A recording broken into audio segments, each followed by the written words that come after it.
La nota de la diaria del 28 de octubre, que habla del financiamiento de la ciencia en nuestro país, recoge varios testimonios de científicos. Uno dice lo siguiente: el nivel de financiación es paupérrimo. Esto fue un asesinato. Creo que estamos transitando por un camino peligroso en el que puede haber un enfrentamiento importante de la comunidad científica con el gobierno. ¿A cuento de qué viene esto? De los fondos de la ANI para el Clemente Estable, de los fondos Clemente Estable de la ANI, que implican que, para dar algún dato, de 297 proyectos que se presentaron a este fondo, fueron seleccionados 110 en la categoría de excelente, pero la financiación con la que cuentan da solo para 29 proyectos. Rafael Radi es presidente de la Academia Nacional de Ciencias. Es un placer recibirlo esta mañana. Muchas gracias por la invitación. ¿De quién es esta frase? Porque la diaria dice que es suya. Sí. Fue una entrevista telefónica donde me pidieron las primeras sensaciones y la verdad que la comunidad científica quedó en un estado de shock porque, para resumir, elaborar un proyecto de investigación, luego un llamado abierto, lleva, además de todos los años de aprendizaje y conocimiento, la elaboración per se lleva unos 3 meses de concentración en la elaboración del proyecto, de acuerdo a las pautas. Luego hay un proceso de evaluación internacional, referato por pares, que lleva otros 6 meses más. En este caso, el proceso global se aproxima a 9 meses. Se llega a un veredicto donde los comités, recibiendo las evaluaciones, ven que hay 110 proyectos de científicos uruguayos en las más diversas áreas que están en el nivel de excelencia. Claro, no fue que pasaron una prueba. No, están en el nivel de excelencia. Después habían muy buenos, pero los 110 que son excelentes, que a partir de ese punto ya prácticamente discriminar entre ellos es muy difícil porque tienen los puntajes más altos. Hay que financiar solo 29 y han quedado proyectos por el camino extraordinariamente importantes y de científicos nacionales de impacto internacional. Entonces, el porcentaje de financiados fue extremadamente bajo, el número de financiados fue más bajo que en otros años inclusive. Sí, los datos de 2015 son que se financiaron 45 proyectos y que se aplicaron 56 millones de dólares a los mismos. En 2017 se financiaron 29 o se financian 29. 16 menos. Y es 36 millones de dólares. Tenemos 20 millones de dólares menos, de pesos. Sí. Es decir, ahí aparece claramente la tensión entre un sistema científico que se ha expandido, que fue el mandato que los gobiernos desde 2005 a la fecha por lo menos le solicitaron y le indicaron al sector académico: expándase el sistema científico, y se crearon instrumentos para ello, entre ellos el Sistema Nacional de Investigadores, la Agencia Nacional de Investigación e Innovación. El sistema científico se ha expandido, ha crecido, ahora tenemos un adolescente que tiene 1.800 investigadores categorizados, que tiene más requerimientos, porque hay más gente, hay más proyectos. Desde la adolescencia. Hay más proyectos excelentes y competitivos, pero como los fondos han permanecido básicamente estables, en pesos constantes, naturalmente hay una tensión irreconciliable. Pero además debo decir que esos 29 proyectos financiados reciben montos muy discretos. No es que estos 29 proyectos estamos hablando de 1 millón y algo cada uno, Sí, estamos ¿no? hablando de unos casi 40.000 dólares para 3 años de trabajo. Estamos hablando que son un poco más de $1.000 por mes para desarrollar proyectos muchas veces muy complejos y que además requieren tener cargos. Eso. Entendamos un poquito, porque para quienes no conocemos cómo trabaja la comunidad científica, no hemos visto un profesional, de repente lo que tenemos es la imagen esa que dan los medios o las películas, por ejemplo, y nos imaginamos una persona con la túnica blanca, un espéculo en la frente, 3 tubos de ensayo alrededor y 2 microscopios, y decimos: con esto hace todo. ¿Qué implica? ¿Por qué es necesario dinero? ¿En qué se invierte? ¿Cómo se maneja el dinero de una investigación? ¿Qué es lo que, a qué reporta? Porque si no nos queda como un abstracto. Muy bien. No, normalmente los investigadores se desempeñan en sus instituciones, sean la Universidad de la República, las universidades privadas, el Instituto Clemente Estable, el INI, el LATO, el Instituto Pasteur de Montevideo, otras instituciones de investigación, y tienen básicamente los elementos básicos que son agua, luz, telefonía, internet y algún nivel de equipamiento e insumos mínimo. Entonces, el modelo internacional es que arriba de ese nivel de financiación básico, que prácticamente no da para realizar investigación, hay organismos financiadores de los países que una vez que se presentan proyectos competitivos, selecciona a los mejores y les inyecta un nivel de financiación para comprar nuevos equipos, reactivos, fungibles, eventualmente contratar personal en forma puntual, técnico, para desarrollar actividades específicas. Sin eso es muy difícil que con los presupuestos actuales de las instituciones de educación superior y terciaria se puedan realizar proyectos de investigación. Es necesario lo que es el llamado fondo extrapresupuestal. Claro. Eso es una experiencia que ocurre a nivel mundial. Todos los países del mundo tienen agencias de financiación que por encima de lo que gastan las propias universidades o institutos de investigación le aportan a aquellos proyectos más competitivos y de excelencia.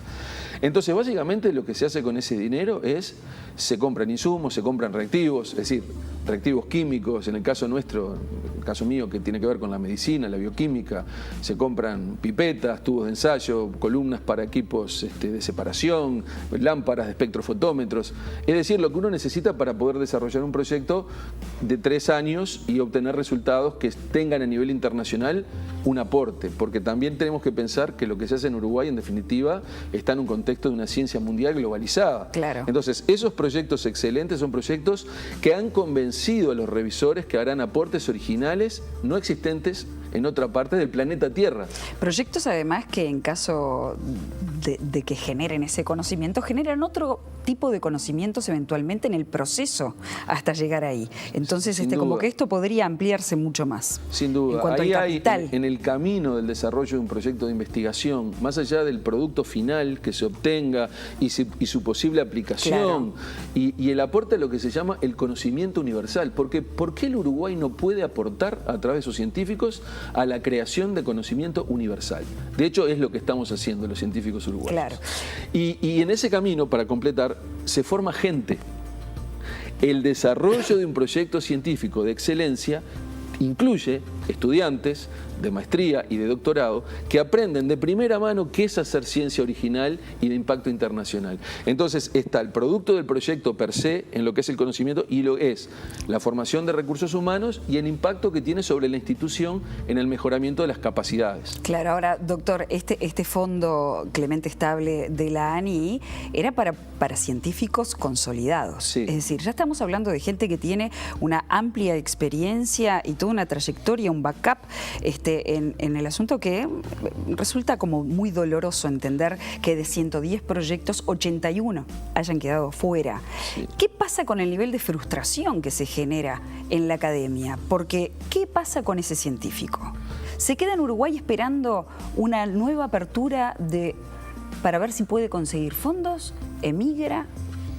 Ahí tenemos, es decir, este llamado era un llamado de proyectos de excelencia en todas las áreas del conocimiento, no solamente las ciencias exactas y naturales, sino también las ciencias sociales y humanas. Más allá de que los científicos que proponen esos proyectos, que son científicos consolidados, los grupos de investigación contienen estudiantes, claro, o sea, el investigador principal es un consolidado, pero el equipo está formado por personas en distintas etapas de desarrollo. Y sí, genera realmente mucha desazón, mucho descreimiento, sobre todo mucho descreimiento en cuanto a la voluntad real que tiene un país de que esos deberes que se indicaron hace 15 años, expándase la comunidad científica, realmente tienen un recibo del otro lado que tiene que ver con la financiación de proyectos y la inserción de los investigadores que se doctoran. Yo podría pensar que, bueno, esto empezó hace 15 años, se dijo, bueno, expándanse y vayan por acá y hagamos crecer la comunidad científica uruguaya, y pensar que alguien en todo este tiempo se olvidó de que eso tenía que tener un presupuesto. Pero me encuentro con que en el año 2014 hubo un acuerdo en plena campaña electoral que, entre otras firmas, tiene la de quienes eran todos los precandidatos presidenciales del momento y la suya por la Academia Nacional de Ciencias, que establecía que para el final de este mandato se iba a llegar a un 1% del Producto Bruto Interno destinado a estos, llamémosle, sobrefondos de los que hablaba hoy para poder desarrollar proyectos de investigación. ¿se está cumpliendo con ese mandato? Había de las pocas cosas en las que se logró además en la campaña un acuerdo suprapartidario. Estaban todas las fuerzas políticas que tienen representación parlamentaria de acuerdo en que esto tenía que llevarse adelante. Pasada más de la mitad del mandato. ¿Se ha avanzado en ese sentido? ¿La cifra de 0,36% aproximado de inversión hoy en la ciencia es correcta? Sí, sí. Primero voy a hacer un pequeñísimo aclaración. El proceso de refundación de la ciencia nacional empieza realmente en el 86-87, o sea, hace 35 años, hace 30 años, 31 años, con el comienzo del Plan de Desarrollo de Ciencias Básicas. En aquel momento, el primer gobierno post-dictadura, conjuntamente con la Universidad de la República y el Programa de las Naciones Unidas para el Desarrollo, hacen el primer esfuerzo de generar un programa profesional de formación de científicos. Eso arranca hace 30 años y luego, en la década de los 90 y comienzo de la década de los 2000, con puntos altos y puntos bajos, la comunidad se fue expandiendo. Luego hubo como un segundo empujón en 2005, 2006, 2007 con la creación de la Agencia Nacional de Investigación e Innovación y con el Sistema Nacional de Investigadores. Entonces, como que históricamente hay un empujón inicial en el 86-87 y un segundo empujón en el 2006-2007. En el medio hubo vaivenes, crisis mediantes, etc. Los países desarrollados están invirtiendo entre un 3 y un 6% en investigación y desarrollo. Uruguay está 10 veces menos, está alrededor de un 0,36% del PBI.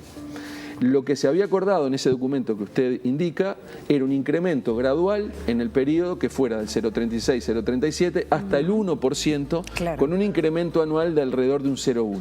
Bueno, la noticia es que nada de esto ha pasado. Es más, hemos hasta un poquito bajado en porcentaje de PBI porque el PBI aumentó y la financiación para el sistema científico-tecnológico quedó chata. Y además, como lo indican los números del Fondo Clemente Estable, los compromisos que se han asumido van generando créditos cada vez más chicos para el futuro y en este caso este año se financiaron 29 versus 45 de la vez anterior. Entonces tengo más demanda porque el sistema se expande y una oferta que se va acotando. Eso genera tensiones que pueden llegar a ser irreconciliables y por eso en el artículo de La Diaria mencionaba sobre el malestar que hay realmente en la comunidad científica nacional en este momento. ¿De quién dependería la implantación, y con esto nos tenemos que ir, de una política aplicada a las ciencias, una política de Estado aplicada a las ciencias? Bueno, hoy estamos en un vacío, porque no hay una institucionalidad en la práctica que trabaje sobre las políticas de investigación y desarrollo desde el Poder Ejecutivo. Hay una Secretaría de Ciencia y Tecnología que fue votada en la Ley de Presupuesto, pero esa secretaría... Pero no tiene presupuesto ni presidente todavía no tiene designado. ni presupuesto, ni secretario, ni está funcionando. Claro. De forma que por ahora es letra muerta. Esperamos y seguimos insistiendo para que esto se termine de consolidar lo antes posible y no perder 5 años más en lo que es una oportunidad fenomenal para un país que tiene que apostar a crecer mediante el conocimiento. Sé que venía, quiero citar una frase al final, pero venía en el ómnibus de mañana para el canal, pasaba por Avenida Italia y Francisco Simón, donde está el Instituto Clemente Estable, tiene una frase en su fachada que es muy linda de leer y uno cuando la lee y no sabe el fondo de la cuestión, se queda después como pensando, ¿no? Con ciencia grande no hay país pequeño, dice. Exacto. Por allí. Esa es una frase del célebre maestro Clemente Estable, que la planteó hace más de 80 años y 80 años después sigue siendo verdad y 80 años después tenemos una cantidad de deberes que como país tenemos que hacer.